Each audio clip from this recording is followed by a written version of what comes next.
Okay, here we are again. Welcome to the YouTube channel. You're tuned in, so you obviously know this is about how we're retiring and we're trying to go through the details. My goal is to give you tools and thoughts so that you can retire as well. So some of the things we've already gone over are the budget. I used Right Capital, which a lot of this channel is going to be hinging around Right Capital because it's the primary tool that I use for managing our retirement. There's another product called Bolden that we will be using. I'll probably show it to you. I don't know, just as a I don't know, just a complimentary thing or whatever, just because I mentioned it at some point, I'll show it to you. But I use it as just another software program to check the numbers that are coming out in Right Capital. So I still use the three things. I use Bolden, I use Right Capital, and I use my spreadsheet as a sanity check. So we're going to be spending you were just exposed when I was finishing up the budgeting stuff and going through all my budget. I exposed you to Right Capital and income savings expenses tab under the blueprint. So that's under your profile, under blueprint, income savings expenses. So one of the things, and then I had appended to the end of it a bit about how we're going to handle healthcare.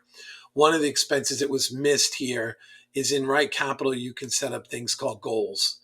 So honestly, I don't know the difference. There's no, other than categorization, there's no difference between a goal and an expense. So if you look at an expense, you'll see here it's another expense. It's monthly. Da da da da da. I Goals is the same exact interface. So if you click on goals, you'll see there's a goal.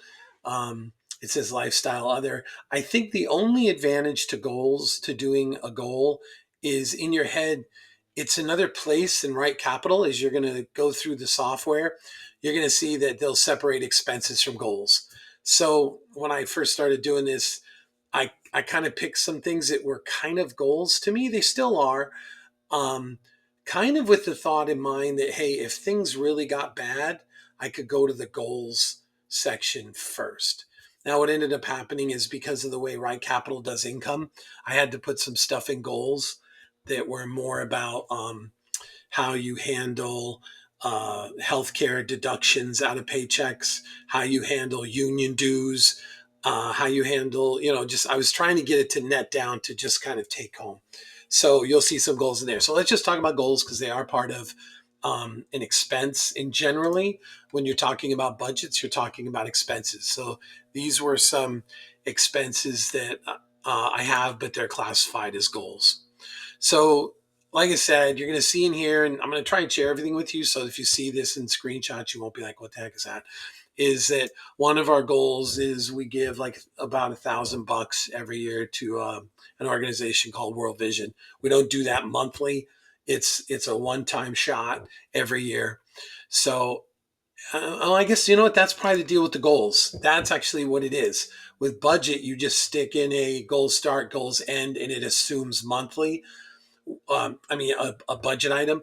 A goal gives you this option. Like you could say, how often do I want to do it? How many times do I want to do it? So you'll see I have this going in World Vision, giving $1,000 till 74. I mean, it'll probably go beyond that, but I'm just looking for some guidelines. So that's something we do that's, necessarily doesn't show up on the budget, but we do it once a year. Like I said, I mentioned I classify union dues, healthcare, and a pension deduction. And it just happened to be with goals because that's not something I'm going to pay forever. And so I just put it in goals. Now you'll see this interface right here, which is the reason I'm doing this is because it says goals. So it's more intuitive. You, is you'll see other things. So I'm going to be saving. I already have some money put away for the kids' weddings, and this number may change, but I'm going to start putting in this amount for 5 years with a total. I want to hit 40,000. Like I said, I already have some other money put away for them, but I have to have a way of planning this because I don't have it all put away. So what I'm doing is I'm saying, hey, when I turn 59, I'm going to start putting away 8,000 a year to take care of that for 5 years. Give me a total of 40. Now I'll probably do this the same way I mentioned doing it with the cars. It'll be in there so the money's accounted for. I won't physically take it out and put it in in a cash account or something like that. I'll still let it sit in the stock market, but at least my plan will have accommodated that. Now, the tricky part about that, as I'm thinking this through, which we'll deal with next year, and I'll probably have to do a video on this, is Right Capital is going to think this is done. So when it's done with this period, it's going to think, oh, you already did your goal of 8,000 bucks. But unless I reduce my investments by that much, it's going to think that I've already spent the 8,000. And when I really haven't, it's still sitting in the account. So I'll have to come up with something. This is a situation I haven't had to deal with yet.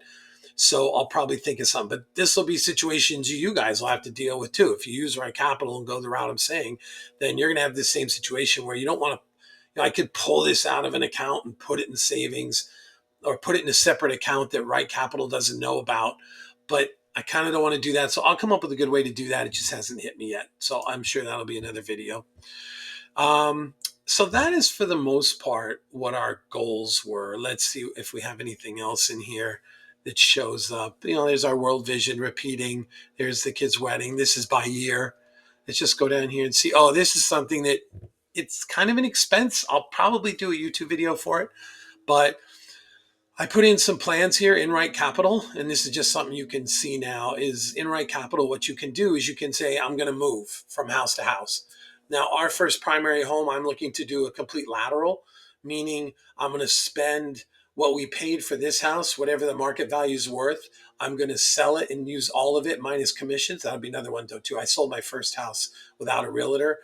In this day's market, I may sell this house without a realtor too. Just put some massive um, price on it, and if it doesn't sell, I'll lower it. So Right Capital takes care of that as a goal. So you'll see at 66, we're thinking about moving because we're thinking about doing a lateral to like a lake house or something like that. And then there's a final home location, a downsize, and that's for my whole long-term care strategy, which I've given you a taste of, but I'll cover separately in a video. So that is basically the conclusion of, from what I can see, from the expense side of the house. The income side of the house is going to go pretty quick, right? Um, so since I'm not working now, I don't have any income right now. I've got a spot in here for a part-time job. So what I did is I played around with, hey, what would the numbers look like if I take a part-time job? This is also a slot where if for some reason something comes up or I'm wanting to enjoy or do something, I can put this slot in here and book the income. The other reason this is in here is if the economy tanks or something really bad happens and I got to go get one, I can put this in and start to simulate what my percentage of success goes up. Like if I get a $10,000 a year job, does that really impact our chances of success? If the answer is no, then maybe we don't do it. I don't know. But this is what I use for that.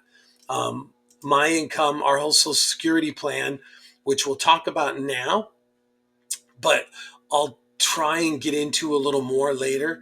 What I'm going to try and do now is cover the income side of the house, like what we look like now. So if you go out to the Social Security website, it'll prompt, it asks you here, hey, what is it? Are you guessing this? Are you using their estimate? What are you doing here? I use the one based on the Social Security statement value. I actually go out to the Social Security website and tell it, hey, Social Security will let you put in the value based on what age you start. And that's my monthly benefit. I'm collecting at 67. There's a whole ideology behind both people waiting till they're 70 in order to maximize. I'm kind of splitting the difference, which you'll see in a minute. I'm waiting to 67 because I have the bigger benefit. And so if something should happen to me, she'll get half my benefit at the time I claimed it. So if I claim at 67 and I die at 69, then you compare the two values. Is it the survivor benefit versus her against mine versus her benefit? So we'll talk about that a little bit when we get to it. But that's the plan right now. Is I'm going to take it 67. She's taking it 62. Hers is a lower value, but I have this horrible feeling, and I hope I'm wrong, that at some point in time they're going to means test Social Security. So I'm figuring we'll kind of split the difference, right? We'll take the lower one now because if I take mine now, um, I'm just feeling like the survivor benefit won't be enough to make it worth anything. So what I'm gonna, and I'll do a whole video on that, but that's what I'm doing now, splitting the difference. I'm going at 67, she's taking at 62. So mine's 3,800.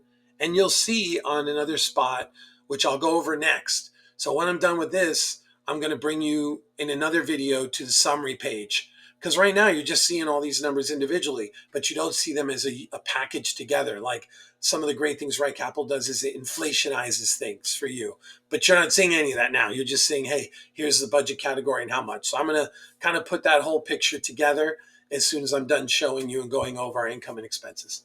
So you can see right here, best salary is 75,000 for now. It'll probably go up, but that's how much it is now. She's already started. I got an annual increase of 1%. So that's that's an income until she retires, which right now is 62, probably like 62 and a half, somewhere around there. She can go right at 62, but we're going to see how that goes. Right now, the plan says she goes at 62. So that'll, so that's what I'm covering that. That's until 62. Then at 62, she's at the same time she's losing her salary. I'm going to have her start collecting the monthly benefit from Social Security. Part of that too is to kind of level off our income so that instead of going right from uh, having a job to no job and everything having to come out of our investments, it's kind of a level off. What I'm looking to do is kind of minimize that impact. And like I said, if they start means testing Social Security, the last thing I want to do, I don't want to burn through like all my investments just to get hosed at 70 and have them decide, no, 3,800 is too much. You're rich, so we're going to take it down. So I'm kind of hedging my bets here. Beth's going to collect hers early. I'm going to collect mine later. So and you'll see this in the summaries. So that 1686, that comes directly from the Social Security website. So then she's got a pension from school that'll also kick in at 62. So that's the 21,000 right here. So that has I think that is not with a survivor benefit. I think this is without the survivor benefit, but we're still nailing down some things there. So that's the pension. Pensions used to be a lot better. Her pension's good. I'm sure it's better than some, worse than others, but we'll take it. So that kicks in at 62. Like I said, we're going over the incomes now, which I'll be done in a couple minutes. And then she worked in New York for a while too. So that's going to be like $300 a month for that pension. So generally, I've covered special goals and I've covered the income. So I'm thinking, I'll give you a taste because this is kind of a short video. I'll give you a taste of what's coming next. So we covered the goals, we've covered income, savings, and expenses.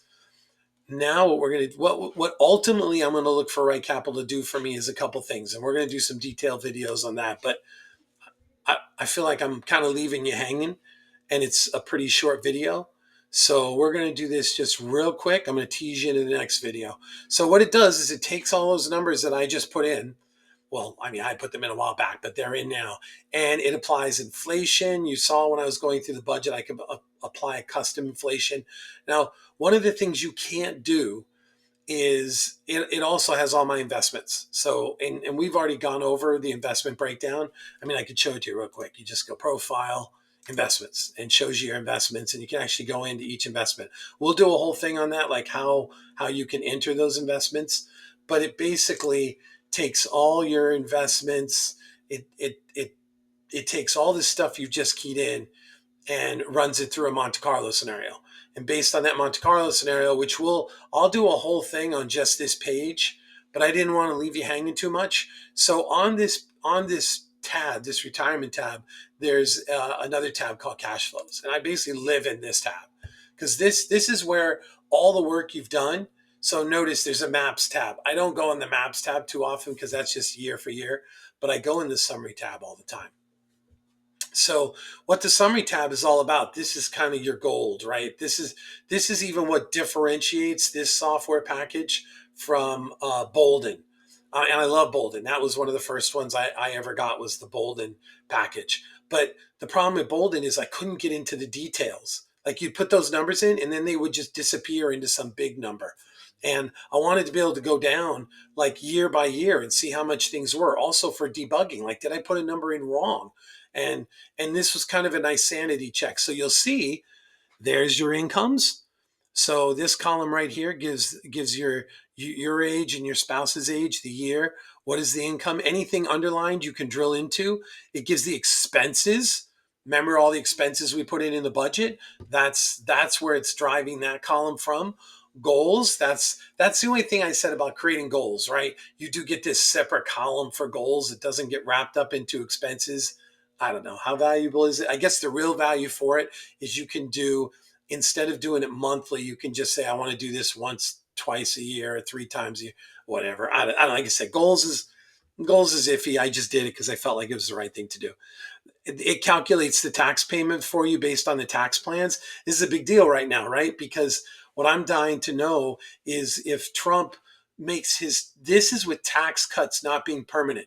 If Trump puts his tax cuts in permanently, then this is clearly going to change these numbers. Um, this is just planned savings. This is not much. This is just best 401k. Or 403b. We would just wanted to leave it open. This is your total outflows, and then versus your total inflows. Now, I'm going to do a deep dive on these screens because this is where the fun is, right? You can change stuff here. You can say, what happens if I have a flat zero return for the next 35 years or whatever it is till I'm 89. All these simulations you can do. So we're going to cover those in a different video. But what I wanted to accomplish, just to summarize, is I wanted to show you, I wanted to wrap up the goals. So we did that, right? We were on the goals section and I walked you through some of our goals. Great things, you can watch videos as many times as you want. And then I wanted to finish up the income. So we finished up the income so you kind of have a general idea of what's coming in. And I wanted to just show you the big picture. The big picture being the retirement tab, where you can go into the cash flows. So you go to cash under the retirement tab, you go to cash flows and then summary and summary. And then you go into the summary. And then I'll deep dive into this next, hopefully. And you'll see I'll be able to drill into all these things individual, and I'll teach you how you can use this screen. What I may do next is show you how that is what I'm going to do next. Let me show you how to do the budget, how I manage the budget every day through Right Capital, which makes it a whole lot easier than all the spreadsheets. Thanks again. Remember, I'm not a financial advisor. I'm just showing you what we did, how we did things, hoping it'll generate ideas, hoping that you'll get some ideas. Hopefully it'll give you a place you can go to actually learn and see somebody who did it, and we'll work this through together. Thanks again for watching.